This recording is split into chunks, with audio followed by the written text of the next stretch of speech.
দিনে দিনে বাড়িতেছে দেনা, শুধিতে হইবে ঋণ।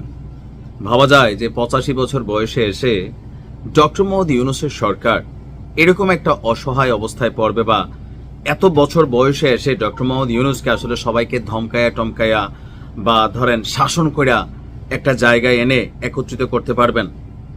যেহেতু ডক্টর মোহাম্মদ ইউনূস একটা নন পলিটিক্যাল ব্যাকগ্রাউন্ড থেকে এই জায়গাটায় বসছেন, এই জায়গাটা খুবই গুরুত্বপূর্ণ একটা ইস্যু। কিন্তু কেন? কারণ বাংলাদেশে রাজনীতিতে পলিটিক্যাল ব্যাকগ্রাউন্ড মানে হচ্ছে আপনার এক ডাকে সারা বাংলাদেশে লক্ষ লক্ষ মানুষ রাস্তায় নামবে। যেমন ধরেন শেখ হাসিনা যদি দেশে থেকে একটা ডাক দেয়, বেগম খালেদা জি একটা ডাক দেয়, জামাত ইসলামের আমির ডাক দেয়, তাহলে লক্ষ লক্ষ মানুষ কিন্তু রাজপথে নেমে যাবে। এইটা একটা পাওয়ার। সারা দেশে আপনার একটা নিজস্ব বাহিনী আছে, সোলজার্স আছে। আপনার বিরুদ্ধে কোনো অবস্থান নিলে সবাই শক্ত একটা প্রটেস্ট করবে। কিন্তু এই ইন্টারিমে যারা আছেন সবাই নন পলিটিক্যাল ব্যাকগ্রাউন্ড, শুধুমাত্র আসিফ মাহমুদ এবং মাহফুজ ছাড়া। আবার আসিফ এবং মাহফুজকে নিয়ে যে কোনো চুল থেকে পান খসলে আপনি দেখবেন যে এনসিপি সজাগ হয়ে যায়, জনমত তৈরি হয়। কিন্তু আমরা কেন বলছি যে হঠাৎ করে ডক্টর ইউনূসের পদত্যাগের গুঞ্জন? প্রথমত যাত্রাটা শুরু হয়েছে দুইজনের বক্তব্যে। এবি পার্টির যিনি চেয়ারম্যান আছেন তিনি বলছেন যে যদি ডক্টর ইউনূস ঐকমত্য করতে না পারে তাহলে তাকে পদত্যাগ করতে হবে, এছাড়া তার সামনে কোনো রাস্তা নেই। আবার অপরদিকে সরকারের আরেক প্রভাবশালী উপদেষ্টা ডক্টর আসিফ নজরুল তিনি আবার দিয়েছেন আরো হতাশাজনক আরেকটা খবর। আসলে হতাশার মেইন কারণ কি?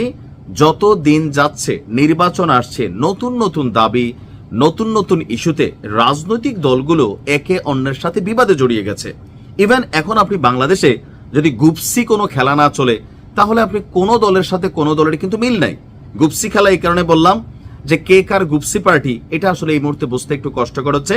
আমরা যতদূর বক্তব্য শুনছি, নাসির পার্টির বক্তব্য তো শুনছেনই, জামাতরে বলছে ভন্ডের দল, তোমরা ভন্ডামি ছাইড়া ভিতরের কথাটা বলো। আপনি দেখেন এরকম বক্তব্য দিচ্ছে। তো এখন এই জায়গাটাতে একটা কনফ্লিক্ট আছে। আমরা এতদিন ভাবতাম তারা একটা টিম, এখন তাদের মধ্যে বিভাজন। তো এক একজন এক একটা দাবিতে অনর, আর এই অনর দাবিগুলো যারা নিচ্ছে রাজনীতির মাঠে প্রত্যেকেরই কিন্তু টিম আছে। আমাদের উপদেষ্টারা যে কোনো সময় লাঞ্ছিত হইতে পারে ক্ষমতা থেকে গেলে, আবার তাদের ব্যবসা বাণিজ্য এনজিও প্রতিষ্ঠান আছে যেগুলা ভবিষ্যতে মামলা হামলার শিকার বা হুমকি হইতে পারে যদি কোনো রাজনৈতিক দল আপনার খেইপা যায় তাদের প্রতি। এটা তাদের মধ্যে ভয় কাজ করতেছে। এখন এই পরিস্থিতিতে ডক্টর আসিফ নজরুল ইসলাম তিনি যেই কথাটা বলছেন যে সরকার কি করবে আমরা সত্যিই বুঝতে পারছি না। কেন? আপনি তো একবার মন্ত্রী হওয়ার জন্য খুব করছেন, আল্লাহ আমাকে তো একবার মন্ত্রী বানাতে। আল্লাহ, আসিফ নজরুল স্যারের উদ্দেশ্যে বলি যে দূর থেকে আমরা চা দোকানে বসে মেসি কেন ডাইনে শট দিল না, বামে শট দিল না, এটার সমালোচনা করা খুবই সোজা। আমার একটা ভিডিও নিয়ে আপনার সমালোচনা করা সোজা যে নাইম ভাই এটা বলেন না কেন, ওইটা বলেন না কেন। তা আপনি তো ফেসবুক আইডি চালান, আপনি আপনার চেহারা দেখাইয়া আপনি একটা ভিডিও করেন তো সরকারকে নিয়ে সমালোচনা কইরা পিছন দিয়া ঝোল ফিল হবে। এটা সবাই আমরা করতে পারি না। সো যার যতটুকু দৌড় আছে ততটুকুই কিন্তু ভাবি, কিন্তু আমরা ভাবি অন্য লোকটা কেন পারতেছে না। রাষ্ট্র পরিচালনা করা নিয়ে ওদিন আমাদের ধর্ম উপদেষ্টা বলছিলেন সারা বাংলাদেশের সবচেয়ে বড় মুহাদ্দিস, কোরআনে আলেম, 101 বার হজ করা লোকটাও যদি মন্ত্রণালয়ের দায়িত্ব বসে তাকে মদের লাইসেন্স দিতে হবে। কেন? কারণ সরকার এখান থেকে আয় করে রাষ্ট্র চালায়। আপনি এখানে বসার পরে মদ বন্ধ করে দেন এটা বলতে পারবেন না। That's the system. তার মানে সিস্টেমটা অনেক পেঁচাইল্লা।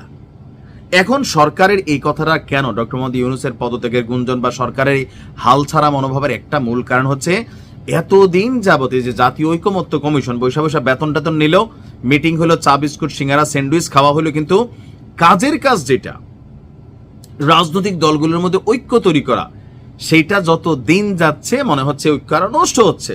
আর যদি নষ্ট হতে থাকে, যেভাবে সরকারকে হুমকি দামকি দেওয়া হচ্ছে, তো সরকার তো আর বিদেশ থেকে আইসা বসে নাই বা অন্য গ্রহ থেকে আইসা বসে নাই। তারা আমাদেরই মতন মানুষ, পরিবার, সন্তান, দেশে ব্যবসা বাণিজ্য সবই আছে। তারাও কিন্তু ভয় পায়, কিন্তু উপরে দেখায় অনেক সাহস।